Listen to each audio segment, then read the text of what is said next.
Alright, good evening mga kabsat. Mega love shoutout. Mag-short topic tayo dito kay Badcaster mga kabsat. Medyo matagal-tagal natin hindi napupuntahan si Badcaster. Dalawin naman natin. Ano bang topic ni Sir Bad? May topic siya 3 hours ago, 5 hours, 6 hours, 12 hours. Naku, eto na mga kakabsat. Teka lang, atik ko muna. DDS, Makabayan, naghain ng second and third impeachment complaint laban kay Marcos. 36 minutes. Naku, masyadong mahaba. Marcos, isinugod sa ospital. Kamusta na kaya siya? DDS, drug overdose, sabi ng mga DDS. Naratibo talaga na mga garapata, no? DAJ, kinumpirma ang bad vlog. Itinatago ang mga korap na nakaw. Pera nila, ano daw?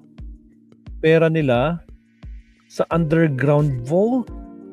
Oh, really? Itinatago ng mga korap, nakaw na pera nila sa underground vault. Sino kaya to? Really? Tapos ito masabi, Dilima, Jinky versus Sarah Showdown. Matuloy na sa House of Representatives. Nako, pag nagkita sa tasakan sa impeachment, nako, lusaw itong si Lustay. Sigurado, mismatch. Walang-wala ito kay Attorney Luis Tro, sigurado. O sige, ito ng latest na nakata ni Attorney. Ay, Attorney ito rin ni Sir Bad.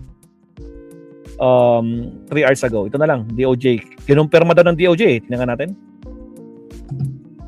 Okay, pasok Sir Bad.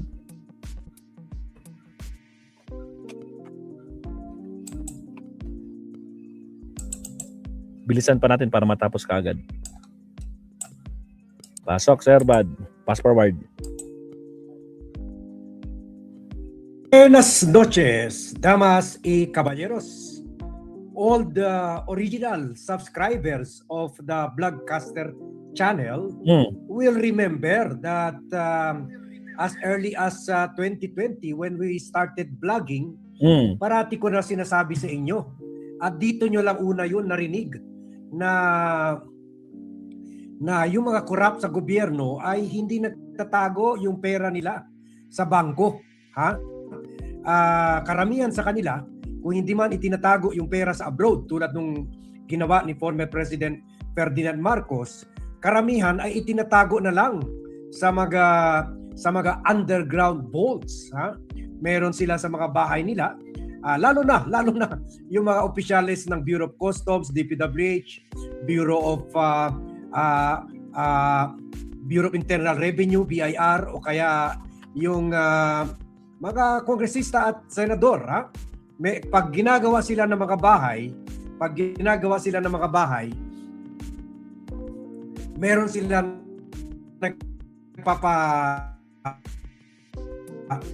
nagpapa 2 stories or 1 story underground o kaya bago itayo yung bahay nila, binabaon nila yung mga container vans. Oh, really? Naka-aircon pa yan, mga container vans. At dyan nila itinatago yung pera nila. Ha? Yan talaga. In fact, tulad ng sinasabi ko sa inyo, meron kilalang top official na nakasuhan rin ng katakot-takot na anti-graft and plunder charges na gumagawa ng mga apartments at kung gagawa siya ng mga sa duplex na mga 4 o 5 units, isang unit doon ay meron mga nakabaon mga container vans sa ilalim at hindi niya ipaparenta yun. Gamit lang niya yun pang dala niya ng chicks doon sa apartment na yun at sa ilalim ayun doon nagtatago yung pera. Ha? So yun, kaya hindi sila alam na nila how to beat the anti-money laundering laws in the country or how to beat the AMLAC. Ha? So ganun talaga. Parang yung ginawa ni Pastor Apollo Kibuloy, pwede rin hindi lang taguan yun, pangtago rin yun ng mga pera. At naging balita rin ito nung panahon ng mga ampatuan, yung ni-raid yung bahay nila, nakita na mga dami silang vaults na parang yung pintuan parang yung sa mga yung makakapal na entry or makakapal na mga ano pa tawag doon, yung vault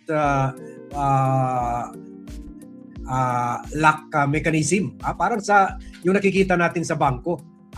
At At marami pa nga mga balita na yung mga bata ni Gloria Macapagal Arroyo na nag-grade doon ay ilan pick up ang kinailangan na i-hire para lang i-transfer yung pera sa mga kuha naman nila sa mga eroplano at helicopter. Siyempre, kinuha nila yun sa mga ampatuan. Yun. At ganun rin daw sila Arnie Teves. So, dito nyo lang yun, una narinig yung ganyang klaseng practice na parati natin binabalita dito sa Vlogcaster Channel. Kasi based on experience yan, meron na talaga tayo nakita mga politiko na gumagawa or mga public or mga opisyalis ng public works na gumagawa ng ganyan. Anyway, sila mismo ang nagdi-design ng mga bahay nila. So, ini-incorporate talaga yan. So, ito ang dahilan. Kung hindi nyo yan alam, kayo rin magtaka. Bakit ngayon, inaamin na ng Department of Justice through Chief Prosecutor Richard Padulyon na nagtataka sila. Yung mga nilagay na nila sa Under Witness Protection Program, supposedly, covered ang mga ito ng freeze order ng Anti-Money Laundering Council. And yet, nagtataka sila, nakakapag-withdraw pa ng pera para ibalik sa gobyerno. So, ngayon, sinabi na nga ni Richard Padulyon na yun nga, may mga kwan ito. May mga pera ito itinatago sa mga walls ng bahay nila. Sinasabi pa niya walls, pero ang totoo yan, kung sa walls kasi makikita pa ng maid, makikita ng mga janitor or yung mga gumagawa ng repair, pati mga anak nila, mga underground bunker talaga yan. Underground vault talaga ang ginagawa ng mga yan. So panoorin natin itong ito ang masakit dito kasi kahit si President Bongbong Marcos proud sabihin na freeze namin mga kwanata, mga 20, 30 or 60 or 70 billion na ng bank accounts. Pero ang problema hindi wala sa bangko ang pera. Wala sa bangko ang pera. Kahit mga Duterte siguro, pero although mga Duterte, may mga report na sinasabi maraming pera na pinalaunder ng mga Duterte sa mga mega structures na pinapagawa ni Pastor Apollo Quiboloy all over the country. Diyan daw talaga binuhos ang pera. Kaya nung nakulong na si Pastor Apollo Quiboloy, si Duterte ang ginawang caretaker kasi syempre pera nga niya yun. So siya ang caretaker, pati daw imagine magkano yan? 7 to 15 billion ang halaga yung tinatawag na one of the biggest indoor stadiums in the world, yung Kingdom sa Davao ni Pastor Apollo Quiboloy. Buti nga karma kasi nakatenga yan ngayon. Gusto sana niya talunin ang Iglesia ni Cristo sa laki ng indoor stadium at yun sana ang magiging venue ng mga concerts, ng mga prayer meetings, mga events o dyan sa Mindanao, yan sana ang sentro. Pero yun, ngayon wala na. Karma, nakatenga, nakaipit yung pera nila dyan ng mga Duterte. So karma talaga yan.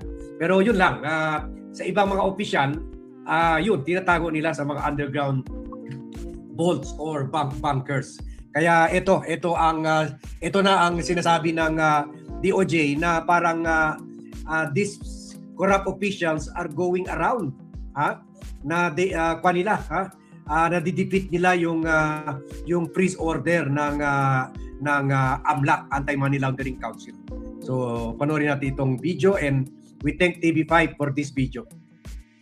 Pakilang beses lang nagsawali ng pera, ilang daw sa flood control scam, pero tanong ni Prosecutor General Richard Padulyon, saan galing ang pera gayong naka-freeze ang kanilang assets? Dahil mula sa TV5 Media Center, namumuna sa balita si Gerard de la Peña. At Gerard, saan nga ba galing yung mga milyones na sinauli?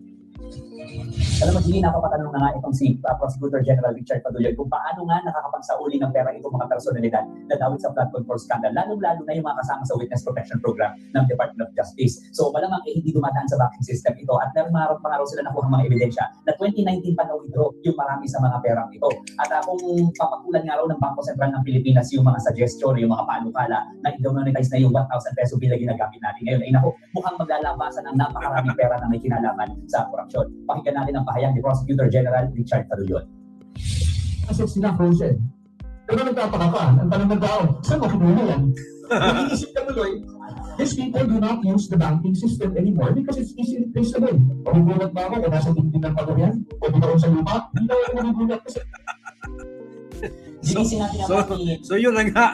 nakabaon sa lupa. Yan na parati. Yan na matagal na natin sinasabi dito at dito nyo lang yan nalaman sa Vlogcaster Channel.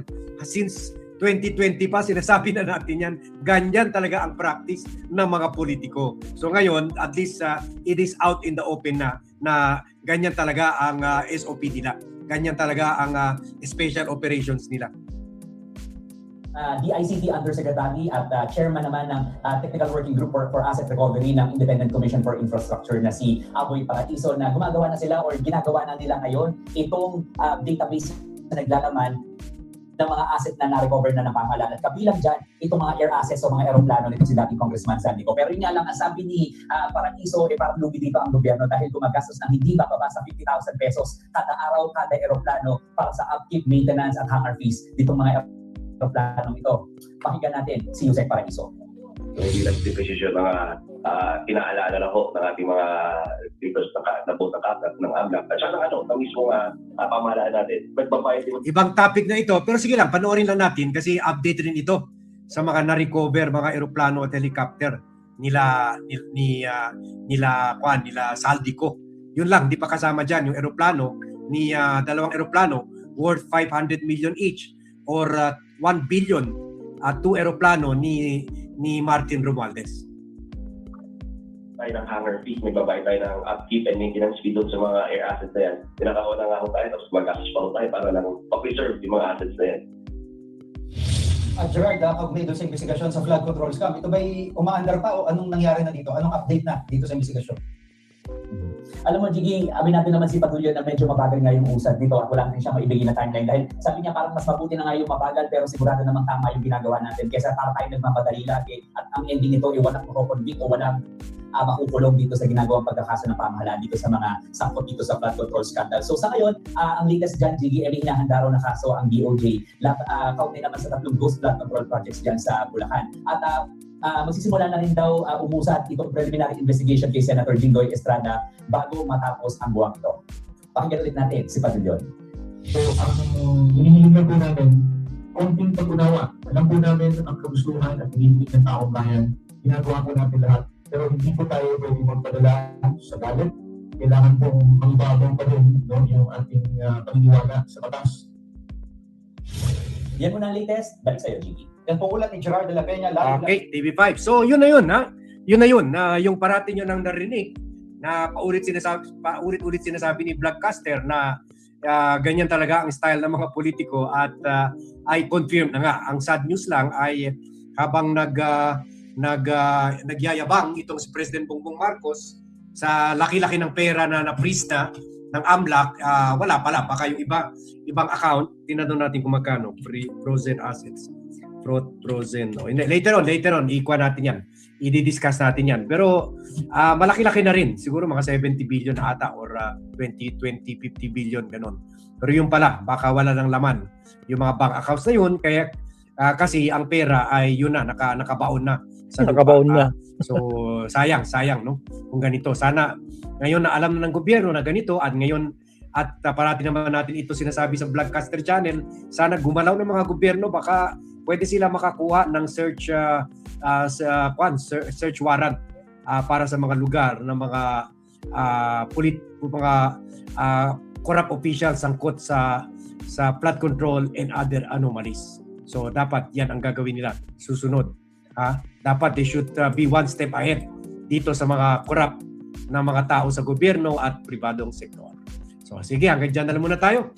Thank you very much. Yung mga sumali sa atin, si Ikaw Pipa, si Gani Garcia, Emilda Sinoy Talaugon, si Jonaline Rosalinda, si Roy Kongzon, humabol, si Ilocana Mom in Denmark, si Husband the Survivor, si Titan Hell, si Renato. Salamat, Sir Bad. May sisingit daw, guys, ha? Yung sinasabi ni Sir Leonardo kanina. Ano sabi ni Sir Leonardo? Maestro, may news na ba sa impeachment ni Lustay, Fiona, and mga nasasabi ni Congressman Luistro? Ito pa, ipaparinig ko sa iyo, Sir Leonardo. Wait lang, isingit lang natin to. Isingit natin to bago tayo mag-end. Bago tayo mag-ending. Parinig natin kay Sir Leonardo. Ito po, update po mga kabsat.